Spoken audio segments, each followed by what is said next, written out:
I'm a 31-year-old single guy who lives alone in an apartment complex. I've lived there for 6 years. My neighbor across the hall, a woman around my age or a little younger, I actually don't know her first name, but I'll call her Katie, lives across the hall from me diagonally and has for about 2 years. We exchange hellos but aren't friendly, which is how it is with most of my neighbors. So I don't know how to cook, and due to losing one of my part-time gigs, I don't have as much money for takeout anymore. I'm getting really sick of eating cheap fast food or box mac and cheese. I'm gaining weight and I never feel great. This is where Katie comes in. I can always smell her cooking in the hall, and it always smells amazing. I know it isn't the other person at our end of our hall, because it's a single old man. I've even complimented it a few times. So I got the idea that I'd offer to give her some money each week to cook a little extra and bring it over to me, or I can pick it up from her. At night. She's cooking anyway, and then I'd have varied, presumably delicious food. I asked her the next time I saw her, and she looked surprised and said she couldn't because she was too busy, which didn't make sense because she cooks almost every day, but okay. The next time I saw her a few days later, I asked her if she was sure and up the amount I was offering, and she said she was sure and that it was rude to ask me, and that she isn't a housekeeper for hire, and I should get a housekeeper if that's what I want. She also called me a stranger, even though we have talked in the halls before.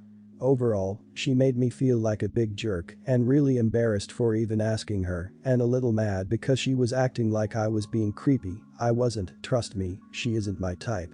I think asking her to split cooking wasn't completely outlandish since she cooks every day anyway and it wouldn't be hard to make a little more. So, am I the idiot? You're the idiot. Just because something makes sense to you doesn't mean she should just jump on your bandwagon. If I was vacuuming my apartment and my neighbor knocked on the door and asked if I could vacuum theirs for $5, I'd be weirded out. I'm vacuuming my apartment, not advertising a business. You're offering to pay her, but she'd have to buy extra, modify her recipes, spend more time making more food, and then package it all up for you, and then bring it to you. It's really pretentious of you, just because you think someone has the time and energy to do something that they should. This post made me so angry. You don't know her name, but you got offended when she called you stranger. You asked her to cook for you, she said she's busy being polite, and asked her again is she sure about that. You got offended. When she didn't want to cook for you. Just because she is a woman, judging by the comment on old man this is your mindset probably, she is obliged to cook for you. You are a grown man. Cook. You should know how to take care for yourself. Unbelievable. You're the idiot. You're the idiot. Once is strange, but not an idiot move. To ask again after you were shot down makes you the idiot. It is a very strange proposal to begin with, and you are presuming a lot. I am guessing you wouldn't ask any of the other neighbors the same question, even if their food smelled good, because I am guessing you had more in mind than just food. She has made it clear that she is not interested in cooking for you, not interested in getting to know you better, etc., so you should respect her boundaries and leave her be. When my sister was 1 year old, my parents didn't want her in their bed anymore, and she was eager to sleep in mine, so my parents let her share a bed with me. I was 12 at the time. According to my parents, I wouldn't sleep by myself until I was 3 years old, so I figured that they would help me introduce her to sleep on her own when the time came. Also, she already had her own room, with a crib that was I believe appropriate for 0 to 5-year-olds. It was one of those cribs that you could rebuild into a proper bed. So basically, my parents had prepared in advance for my sister to learn. However, skip 5 years and my sister, now almost 7, is still sleeping in my bed. I am almost 18 and about to start uni in September. Many times during these last years, I wanted to sleep by myself since I feel uncomfortable being a teen, almost an adult, and still having to share a bed with her. I wanted a room for myself again where I could stay up late if I had to in order to complete homework and research. Whenever I try talking to my parents about this, they always shut me down and said it would be worse if she didn't want to sleep with you because it would mean that she doesn't like you. They think I'm selfish for wanting to kick my sister out of my bed, despite the fact that we already have a bed for her. She's never even used it, except from when she was a baby. I have tried taking matters into my own hands many times. I'd stay in her room and sit next to her until she fell asleep in her own bed. That never worked, she just wanted to go to sleep in my room. When she fell asleep in my bed, I'd pick her up and take her to her own bed. She'd always come back to my room in the middle of the night. I'd leave a nightlight on in her room and have her try to sleep with her favorite teddies so she wouldn't feel alone. That also never worked. Now, my parents are frustrated that when I go to sleep early, I don't take my sister up to my room with me. They're frustrated by my questions of when my sister will be able to sleep by herself, and they call me ungrateful for not wanting to share my bed. I just don't understand why I'm being ignored in this situation. Am I the idiot? Not the idiot. Have you thought about you sleeping in or taking her to your parents' room? Your parents pulled the lazy parent, let the older siblings deal with it move. Now, you can start returning the favor. But also make sure to let your sister know you love and care for her no matter what. Make sure to tell her. Kids tend to feel unloved and rejected for little things like this. She is just too young to understand that you just need your personal space. So be sure to say it to her. At that age I had my boyfriend over and stayed up all night on AIM and naps to rocking out. Or I was out of the house until 2 a.m. because I had a job until midnight and grandma truly couldn't enforce a curfew that late. You wanna sleep in my bed and not be a normal kid? I'm gonna sleep on your floor, in my car, at my boyfriend's, or stay up so late it makes your life hell. I sure as hell couldn't change my parents or grandparents, but I can live my life in my room and they can pound sand. Start moving furniture to her room. See what happens. You are not the idiot. It's your parents' job to raise your sister, not yours. They should not be shifting the blame to you and making you feel bad about wanting your own personal space. If the issue was a lack of space, there's not much you could do until you moved out. If she has her own room, mom and dad need to work on transitioning her to her own room before you leave for college, or else they are going to have a rough time when she is abruptly cut off from sharing a bed with you. That's totally not your job, though. I'm a 22-year-old female. A family friend and neighbor has a large backyard that they love to throw parties in. My family is pretty close with them and usually goes whenever there's a party. If I'm busy with something, my parents don't care if I miss these events, but if I don't have any plans they make me go with them and my younger siblings. Over the past 2 or so years, a couple of my dad's friends or adults in the neighborhood have been sorta creepy to me at these events. They sometimes make remarks about why I don't have a boyfriend and how they find it strange. Maybe it's not that weird, but it kinda creeps me out. Or if I go grab a beer, they try to draw out convos about me being old enough to drink now or asking me about my alcohol preferences. On the day of this party, I was already having a crappy day since I fought with my mom earlier and I was sort of on edge at the party. I was hanging out in the pool and I went to get out because I had to pee. I felt eyes on me, like some of the men at this party were treating me like I was that girl in the pool scene in Fast Times. I had sunglasses on and ended up making eye contact with the house owner, who seemed to space out with his eyes resting on me as I walked inside the house. After using the restroom and feeling very uncomfortable, I walked back home and changed out of the bikini I was wearing and put on the ugly one-piece I had to wear in high school swim class. I arrived back at the pool and swam when my mom called me over to her and a group of neighbors and adults at the party. She asked me why I left and put on another swimsuit. I said something like I was feeling uncomfortable with all these men who are dad's age staring at me. An awkward silence filled the area, and my mom looked at me signaling, "Are you freaking kidding me?" I asked her why she was looking at me that way. She apologized to the adults and I walked away. After sitting in the hot tub for a bit, my dad came up to me and sort of whispered that he heard what I said and it made a lot of people uncomfortable and maybe I should apologize. I barked at my dad loudly and to this point people were looking at me. I yelled for him to tell Mr. Last Name to stop being a freaking pervert then. At this point, the man who I name drop's wife started yelling at me, telling me I'm a little punk and I need more respect for my elders. And how disgusting it was of me to accuse people of that. I just told her don't worry, your husband wasn't the only one who was staring and I am very uncomfortable that the neighbors who knew me since I was a toddler now ogle over me in my swimsuit. One adult man there spoke up and said he was sorry that he wasn't looking at me, but if I thought he was, he's very sorry for the misunderstanding. I told my parents I was going home. My parents returned an hour or so later and promptly stormed me out for embarrassing them and making the entire party awkward. Did I go too far? You're the idiot. I will say, if men were indeed checking you out, you are completely in the right calling them on it. But your whole post sounds a lot like your personal perception versus reality. I mean, come on. Fast times. Really? Older doesn't default to creepy, and striking up a conversation about alcohol you like is pretty common. If they were lingering or making comments that were rude, sure. But you don't say that. I bet you had a lot less eyes on you than you assumed.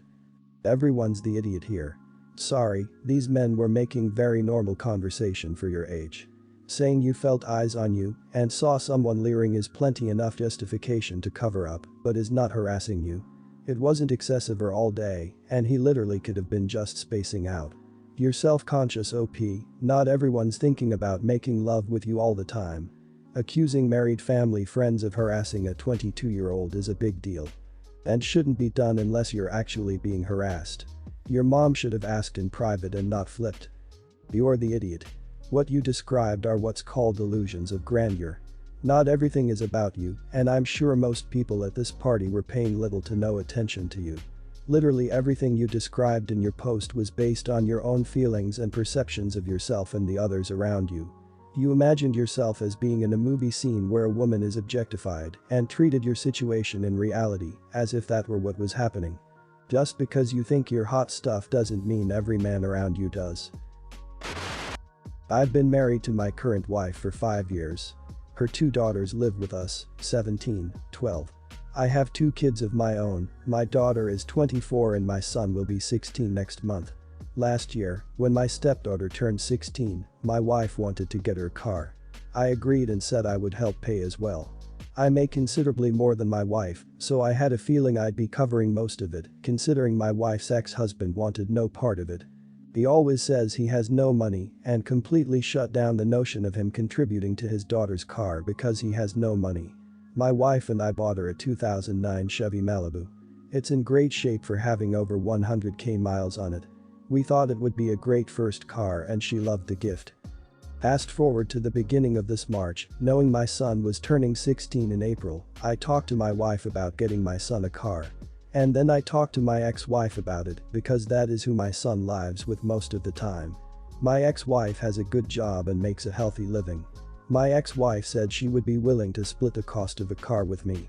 We ended up finding him a 2015 Jeep Wrangler 4-door. Beautiful car and we got it for a steal. The car has been at my house since we are waiting for his birthday, and over the last week or so my wife broke her frustrations to me. She said she didn't want to think anything of it, but her daughter came to her questioning the much nicer car for my son. My wife didn't think much at first I guess, but the longer it sat with her, the more it pissed her off I guess. It got to the point where wife and stepdaughter talked with me about maybe getting stepdaughter a nicer car for her high school graduation. Sometimes I can be a jerk when I get frustrated, and I told them how I spent about the same amount of money on my stepdaughter's car as I did the Jeep. This is part true, the Jeep cost me an extra $1,400, but I don't think it was a vast difference. I then proceeded to say if she wanted a nicer car, go call up her father and have this conversation with him. I told them how my wife was willing to split the cost, and that's why my son got the Jeep. I told both of them that I did all I could, and it's not my fault that my ex-wife was willing to split the cost. And if they are really looking for someone to blame then to call her idiot of a father. My stepdaughter left crying, and my wife told me that it's not her daughter's fault that her father is a piece of crap. And that she's sorry she can only work part-time at the animal shelter.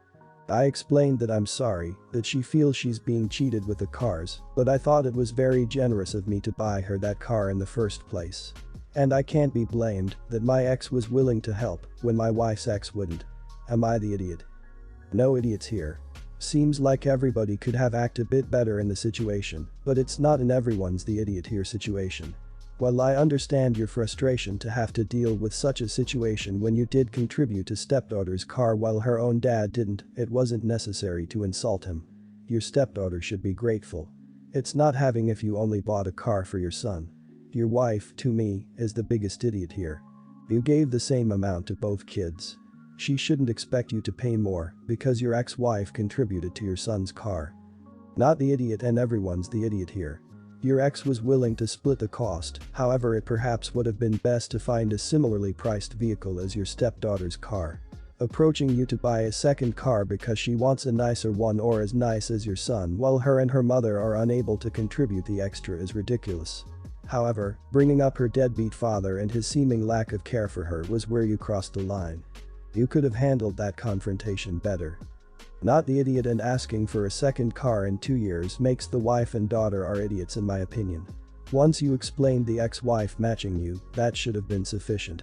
If you contributed an extra $1,400 to his car, I guess I could see that being a bit of a bummer for her, but at the same time she still got a really great gift and needs to learn to be grateful for what she has been given. You don't owe them cars. Those are really nice gifts, and the entitled petulance is a bit extra. I'll try to keep this quick. For his birthday last month, I, 43, bought my son, 13, a Nintendo Switch console and a few games, one of them being Animal Crossing, as well as a year subscription to the service that lets him play with his friends. I was making dinner when my daughter, 16, came in and told me he was using the game to bully other kids on a program called Discord. I had played the game a little bit myself. I like to test play anything I give my kids in case it's not appropriate, and wasn't sure what she was talking about. She showed me a post someone had made on another social media account about how some kid invited people over to their island. My son and a few of his friends showed up and somehow ruined the other kid's game. I didn't really understand most of it, but my daughter explained he put inappropriate images on the little characters' clothes, dug up all their trees and grass, and generally undid what my daughter described as several weeks' worth of work. I was pretty angry, because upon further research I was able to decipher that the kid my son and his friends harassed in the game was very young, around 9 or so, and my son should be old enough to know that isn't appropriate. I sat down and talked to him about it, and he was not apologetic at all. I explained that picking on younger kids in a game meant to be nice and collaborative was something only a loser would do. He got upset and started crying and hasn't talked to me since. My husband says I was way overreacting, but I feel like my son is acting like a child and a bully. He doesn't respond to me explaining why it's not appropriate. Am I the idiot? Not the idiot. It would break my heart as a 32-year-old woman if I invited a group over to my island only to have it destroyed. Animal Crossing is generally a sweet game that depends on the goodness of the players. There are some measures to stop this kind of stuff from happening, but I can see a 9-year-old kid putting randoms on his best friend's list and putting himself at risk. Even so, that is so upsetting. You drove the point home. If he's sad, he should think about how that poor kid felt. Not the idiot, and why the hell aren't you confiscating his Switch? Imagine if a neighbor had an award-winning garden that they took pride in and your son went over there and trashed it. Would you just sit him down and explain how it was wrong? No, you would punish him and then send him over every weekend until he made it right. This is not someone that should be allowed to continue to be allowed multiplayer games, bonus points if you delete his account, so he has to start from scratch. Let him know how it feels. My son is 8 and gets hit like this every couple months. Last time was on Roblox, and he had done chores to earn $15 to put on his game to buy a dragon. Someone was able to steal the dragon, and it doesn't even show up on his transaction history. Roblox and the game creator just keep pushing blame back and forth while I had to deal with several days of crying. The dragon was no longer available for sale, so I could do nothing to make it right. It was awful and people should be held accountable for that stuff.